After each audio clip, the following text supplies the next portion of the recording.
ప్రతిపక్షమా ప్రభుత్వమా కాదు, అన్యాయం జరిగిన చోట ప్రీతం ఉంటాడు. ఈవెన్ కాంగ్రెస్ పార్టీ ప్రభుత్వంలోకి వచ్చిన తర్వాత కూడా షాద్ నగర్లో ఒక మహిళ మీద జరిగిన ఘటనకు అందరికంటే ముందు పోయింది ప్రీతమే. ఇదైతే ఆడ రేవంత్ అన్న అమెరికాలో ఉంటే రేవంత్ అన్నకు అమెరికాకు ఫోన్ చేసిన అన్న వీళ్ళని ఇమీడియట్గా సస్పెండ్ చేయాలని. రోజు ఎంక్వైరీ 1 రోజు ఎంక్వైరీలా సిఐ ఎస్ఐ 6 కానిస్టేబుల్ సస్పెండ్ అయినా. అటువంటి ఎన్నో చేస్తున్నారు 100%. నేనే పోయినా ఆ కుటుంబాన్ని పాపం ఆమెకి డబ్బులు లేక వాళ్ళ ఇంట్లో సెలైన్ లెక్కిస్తుంటే మా మండల పార్టీ ఎస్సీసీఎల్ అధ్యక్షుడిని పంపించి హాస్పిటల్ అడ్మిట్ చేసి హాస్పిటల్కి పోయింది ప్రీతం గారు అందరికంటే ముందు. పోయి ప్రెస్ మీట్ పెట్టిన రేవంత్ రెడ్డి గారి ప్రభుత్వంలో ఇటువంటి తమాషాలు చేస్తే తొడకలు తీస్తా అని చెప్పిన 24 hours సస్పెండ్ చేయించిన. ఇంకా ప్రీతం ఎన్నో చేస్తున్నాడు, చెప్పుకోడు. నాకు గవి చెప్పుకొని చేయుడు గివి జరా నాకు రావెందుకో అని. నిజంగా నేను కూడా సోషల్ మీడియాలు గట్టిగా ఉండుంటే అందరికి తెలిసేదేమో. కానీ మనం ఒక చేతితో ఇచ్చింది ఇంకో చేయికి తెలియవద్దు, అవన్నీ మా ఇంట్లో నేర్పించారు. కానీ ఈ రోజుకి అట్లా లేదు పరిస్థితి. ఒక సావు దగ్గర పోతాడు, 1000 రూపాయలు ఇచ్చుకుంటే 1000 రూపాయల ఫోటో కూడా ఇట్లా దిగి ఫోటోలు ఫేస్బుక్ లో పెడతారు. మనకేం మీరు కూడా ఆ రకమైన పరిస్థితులను అలవాటు చేసుకుంటే బాగుండు కదన్న. ఎందుకు మీరు సామాజిక మాధ్యమానికి దూరంగా ఉంటారు? ఎవరి స్టైల్లో వాడు బతకాలి, పులి లెక్కనే ఉండాలి. నేను పులి అని చెప్పుకొని తిరగొద్దు అంటారా? పులేషం వేసుకొని తిరుగుతారు కొంతమంది, అది సమస్య. పులేషం వేసుకొని యాక్టింగ్ చేస్తుంటారు. కొన్ని రోజుల తర్వాత తెలిసిపోతుంది అది పులి కాదు, పులేషం వేసుకొని తిరుగుతుందని. ప్రీతమన్న, రాజకీయ వేదికలు ఏవైనా కూడా మీ ఎస్సీ వర్గాల అభ్యున్నతి కోసమే మీరు మాట్లాడుతుంటారు కాబట్టి ఇటీవలే జరిగిన సుప్రీంకోర్టు ఎస్సీ వర్గీకరణకు ఆమోదిస్తూ ఒక జీవో జారీ చేసింది కదా, దాన్ని మీరు అంగీకరిస్తున్నట్టు రాష్ట్ర ముఖ్యమంత్రి గారు స్వయంగా అసెంబ్లీలోనే చెప్పారు. దాని మీద మీ అభిప్రాయం ఏంటన్నా? 100% వర్గీకరణ జరగాల్సిందే. కేవలం వర్గీకరణ ఎస్సీలకు కాదు, బీసీలకు కూడా జరగాలి, ఓసీలకు కూడా జరగాలి, పేద వర్గాలకు కూడా జరగాలి అన్న ఒక కళతోనే నేను ఎస్సీల గురించే మాట్లాడుతున్నా. నేను మొత్తం రాష్ట్ర ప్రజల గురించి మాట్లాడుతున్నా. ఎస్సీలకు జరగాల్సిందే అంటున్నా కదా. వర్గీకరణ ఎస్సీలకు జరగాల్సిందే, అందరికి జరగాలనే. మరి రేవంత్ ఇప్పుడు సర్వే పెట్టి ఇప్పుడు తెలిసిపోతుంది ఎవడు వాటా ఏంది, మాలలు ఎంత, మాదిగలు ఎంత, ఉప కులాలు ఎంత, బీసీలలో ఎవడెంత. కేవలం వర్గీకరణ సుప్రీంకోర్టు ఎస్సీలకు చేయమని చెప్పింది. మా రేవంత్ అన్న అందరు వర్గీకరణ చేస్తుడు, ఎక్స్రే చేస్తున్నాడు, మొత్తం తెలంగాణ రాష్ట్రాన్ని స్కానింగ్ చేస్తున్నాడు. ఎవడికి నిజంగా ఏం అవసరం ఉందో వాడి ఇంటికి అది వెళ్తుంది, వాడి ఇంటికి డైరెక్ట్గా వెళ్తుంది. ఇది రేవంత్ అన్న కమిట్మెంట్. వర్గీకరణ ఏమని సుప్రీంకోర్టు చెప్పింది, చెప్పగానే మా రేవంత్ అన్న అసెంబ్లీలో ప్రకటన చేసిండు. ప్రీతం గారు దాన్ని వ్యతిరేకించలే.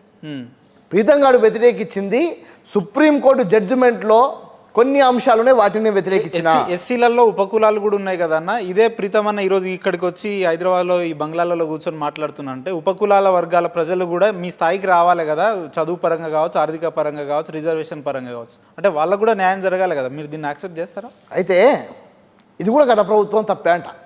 చూడండి, మళ్ళీ మీరు మొదటికే వస్తారు.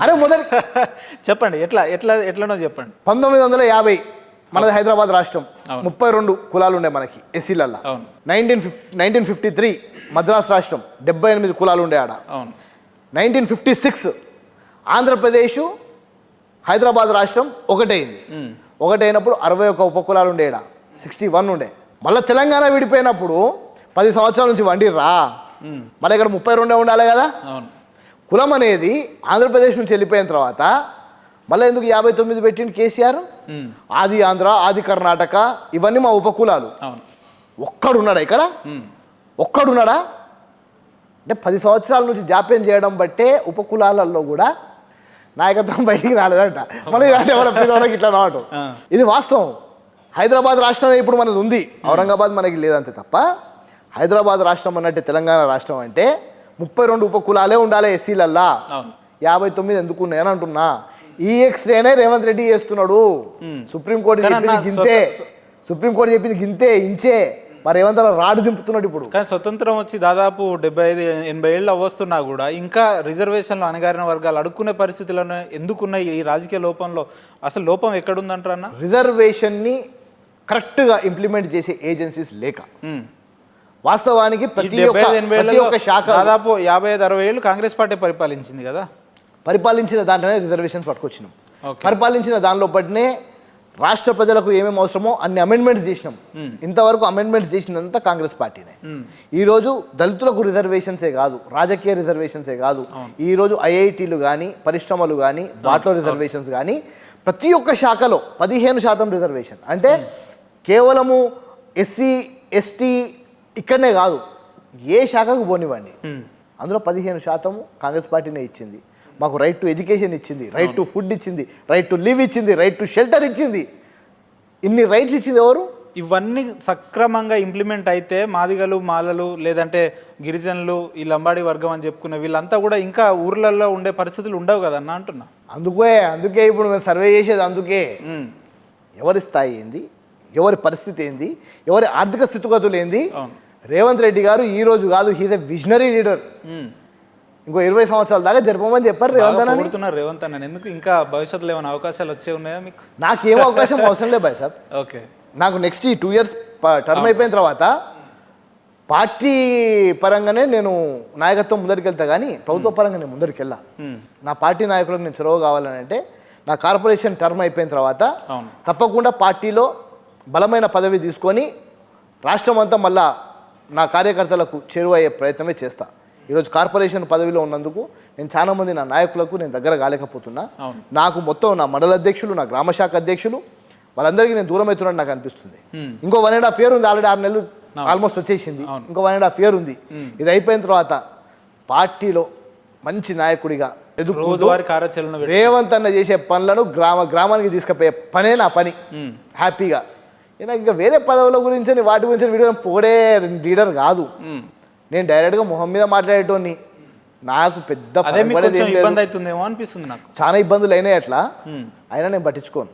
నేను ఉన్నట్టు ఈ రోజు నీకు బాధ కలగవచ్చు, ఉపేందర్కి ఇది కరెక్ట్ కాదంటే నీకు బాధ కలగవచ్చు, కానీ రాను పోయిన క్రమంలో ఆనాడు ప్రీతం చెప్పింది కరెక్ట్ కదా అని మీరు కూడా అంటారు. ఓకే, అంటే ఒకరికి భయపడితే ఎప్పుడు కూడా వాడికి భయపడితే తప్పు చెప్పాల్సి వస్తుంది. ఒకనొక క్రమంలో రాహుల్ గాంధీ గారితో మీటింగ్ జరుగుతుంది. అయితే రాహుల్ గాంధీ గారు అక్కడ, అంటే సందర్భం చెప్తున్నాను నేను, రాహుల్ గాంధీ గారు గాడిదను పట్టుకొని అది గుర్రం అన్నాడు. ఓకే అనేసరికి చుట్టుపక్కల వాళ్ళంతా అందరికీ తెలుసు అది గాడిదని. అంటే లే మంచి గుర్రం అది, వాడైతే నేను పందెం కట్టినా దాని మీద అన్నట్టు మాట్లాడుతున్నాడు. ఓకే, చూసినా ఏమిది, ఏం జరుగుతుందో అసలు. నా రాహుల్జీ అది గుర్రం కాదు, అది కంచెర గాడిద, గుర్రం లెక్కనే కనిపిస్తుంది. ఇడియట్ ఫెలో అందరు నన్ను తిట్టే నన్ను పార్టీని సస్పెండ్ చేయించారు. ఓకే, ఇది 2008లో జరిగిన ఘటన. నేను రాహుల్ గాంధీ గారికి ఆయన చెప్పిన మాట కాదన్నందుకు 2 నెలలు నన్ను సస్పెండ్ చేయించారు. తర్వాత రాహుల్ గాంధీకి అర్థమైంది, అరే అది గాడిదే కదా, నిజమే కదా, ఇది ఉరకలేకపోతుంది ఏంది అని అర్థమైంది. మళ్ళీ రాహుల్ గాంధీ గారు నన్ను పిలిపించుకొని మళ్ళీ నన్ను జాతీయ కార్యదర్శి చేసిండు 2008లో. ఇది నిజంగా జరిగిన ఘటన. ఈరోజు కూడా కొంతమంది ఇట్లా డప్పులు కొట్టేటోళ్ళు ఉంటారు, భజన చేసేటోళ్ళు ఉంటారు. ప్రీతం గాడు అది కాదు. ఈరోజు నేను చెప్తా ఇది కరెక్ట్ కాదని నమ్మితే మంచిది. కాదు వీడేంది, వీడి అహంకారం పెరిగిపోయింది, వీడు ఇట్లా అయ్యాడు, నేను ముందటి నుంచి నా మాట ప్రభుత్వంలో ఏ వైఫల్యం ఉన్నా కూడా ఇట్లనే వ్యతిరేకిస్తారా, సమర్థిస్తారా? నేను ఓపెన్గా వ్యతిరేకిస్తా. నేను మొన్న ఒక మీటింగ్లో నేను చెప్పిన 40% డైట్ ఛార్జీలు పెంచినామన్నా. అవును, ఇదే మీ ప్లేస్లో కేసీఆర్ ఉండుంటే ముందు రోజే డప్పులు కొట్టించుకుంటుండే, పాల ప్యాకెట్లు రెడీ చేయించుకుంటుండే, ఫ్లెక్సులు రెడీ చేయించుకుంటుండే, రేపు ప్రకటన చేయబోతున్నా ఈ సమయానికి టీవీ లాంచ్ చేసుకొని కూర్చోరి, సంచలనమైన నిర్ణయం చేయబోతుంది అని చెప్పి ఈ నిర్ణయం చేస్తుండే అన్న. అందరు రెడీగా పాల ప్యాకెట్లు పెట్టి పుస పిసుకుతుండే. ఏందన్నా చెప్పా పెట్టకుండా ఒకటేసారి 40% పెంచినావు. అది విద్యార్థులకు అవసరం ప్రీతం. ఇది మనము ఏదో ప్రజల దృష్టి మళ్లించడానికో వాళ్ళకి చేయడానికి చేయలే, హైప్ కోసం కాదు. ఇది నిజంగా చేయాల్సిన పని కాబట్టి మనం చేస్తున్నాం. వాళ్ళు పాలతోనే పిసికినా ఓకే, పిసకపోయినా ఓకే, నాకు పాలాభిషేకం జరిగినా ఓకే, జరగకపోయినా ఓకే అని అన్నాడు మా రేవంత్ అన్న. నేను మొన్న అయిపోయినా ఈ మాట, ఏదో నాకు ఇట్లా చేసినావు ఒక్క మాట చెప్పుంటే మేము కూడా పాల ప్యాకెట్లు బిస్కెట్ వాళ్ళం కదా అని. దాని గురించి మనం పని చేయట్లే, చిత్తశుద్ధితో పని చేస్తున్నాం అని చెప్పిండు. అది రేవంత్ అన్న.